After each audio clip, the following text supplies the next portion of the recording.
The king was now almost at the bottom of the stairs, and he continued making horrible jokes about how he would prepare their bodies for his feast. He had guessed correctly that the children were alone, as he did not smell adult and had met no resistance while descending the stairs. Unbeknownst to the children, he had sent his bodyguards back to the prisons to bring Eber, Bold, Maggot, and whoever had helped them escape back to his throne room, where he would hold court and punish them immediately. Stepping off the last stair, he held up his large torch. The room was filled with light, and before him, crouching beside the stream, were the two brothers. They were scared and rather helpless against the massive troll king who now towered over them. "Please, sir," begged Timo, "these are the healing waters. You just need to drink." The king laughed. "Again with healing. Tell me, little ones, do I look sick? Do I look weak?" And he stood even taller. The boys looked at each other, and with a glance, they knew what the other was thinking. They needed to try and make a run for it, knowing they stood no chance against the troll. At once they sprung up. Jonathan ran to the right of the king and Timo to the left, trying to keep a good distance to avoid being caught. But they were too slow. With one swoop, the troll caught Jonathan by the scruff of his neck and tossed him back across the room and across the small stream of healing waters. He then swung around and caught hold of Timo by the hair. Timo cried out in pain. The king turned to face Jonathan, and still holding Timo by his hair, he came upon him. Without thinking, Jonathan lunged forward towards the stream and splashed water all over the king. The troll stood still and dropped Timo, who scurried over and huddled next to his brother. The king stood frozen in place for a long time. He turned and sat at the base of the stairs. Time passed slowly, and the king said nothing. He sat quietly, looking at the floor, sometimes raising his eyes to the children or to the stream. Then, at length, he stood and walked over to the water, knelt and drank deeply. Then he rose and spoke calmly to the children. "I see now. Come." He stood, turned, and began walking up the stairs. The children followed him from a distance, not wanting to get too close. As they neared the top of the stairs, they began hearing noises coming from the throne room. It sounded as if the room was now filled with trolls, all shouting and roaring. And indeed the room was filled with trolls, all shouting and roaring. From the darkness at the top of the stairs, the king looked through the doorway and beheld his trolls. They stood against the walls, gnashing their teeth, angry and anxious for their king's arrival. Here he stood, and here the brokenness of his people was realized. He enjoyed being the king and the power that the crown gave him. He liked when his trolls feared him and cowered in his presence. But looking at them now, he beheld a lost people and realized he had not been the king they needed. Before he stepped out, he turned to the children. His face was very different. He seemed younger and kinder, and somehow less burdened. "We must be smart. I have not earned, nor do I deserve your trust. But you must follow my lead. If my trolls feel something is off, they will turn on us all." Timo and Jonathan nervously nodded, not knowing what the king meant by following his lead. Then swiftly the king grabbed the children by their necks and reefed them forward into the room. "Here are our thieves!" The king roared, and he threw the boys not so gently to the floor in front of him. Eber, who was now laying on the floor in chains, saw the children and the king, and his heart was broken.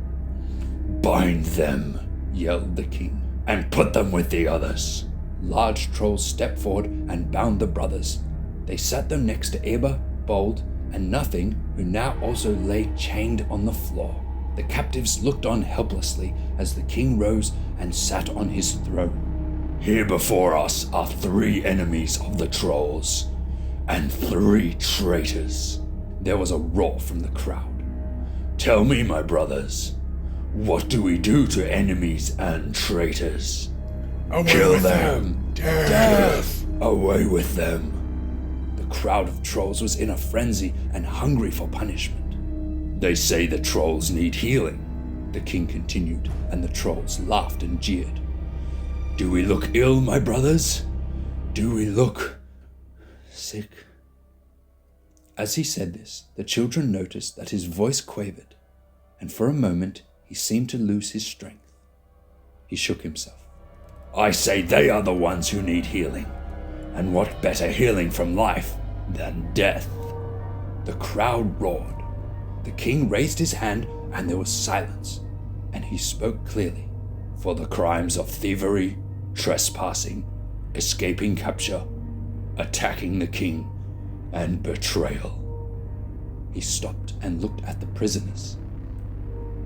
"The punishment is death." There rose, louder now, great cries of approval from the crowd, and they clapped and stamped their feet and roared and laughed and spat at the captives who sat hopelessly defeated. Timo and Jonathan felt they had been played by the king, who was now going to kill them. Once again, the king raised his hand. "Guards, prepare the room for the execution." He motioned to his men and some left the room.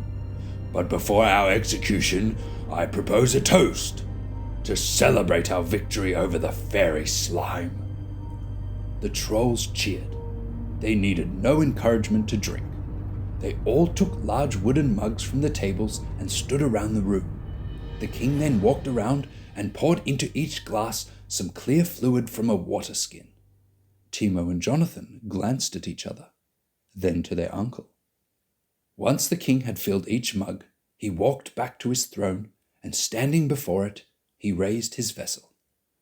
"Well, boys, to what do we toast?" "Victory!" some called. "The mountain!" yelled others. The king looked around the room and then to the captives, and through a cruel-looking smile, he said softly, "To healing." The room was filled with evil sniggering as they thought the king was insulting the captives. And as they raised their mugs and drank, so began the great healing of the trolls. Jonathan and Timo could not fully describe what happened next. The room was at first silent, then one by one, trolls started laughing or crying. Some were gazing around the room in wonder as their eyes saw color for the first time. Most just stood, coming to grips with what was happening. None of the captives could understand the depth of misery it was to be a troll. Forever angry, forever bitter, forever living in fear in a world of cold grey. And now free, without weight or burden. Once the king's guards had drunk from the healing waters, and Bold had explained all that had happened, the healing became faster. The king ordered large water skins to be filled, and he personally gave a drink to each troll. If some questioned him, believing it to be some trick, he ordered his guards to grab them, and he forced it down their throats. After all, he was still a troll. The healing under the mountain continued through the night until every troll had drunk from the mountain's water. During this time, Timo, Jonathan, and Eber stood or sat and watched in awe.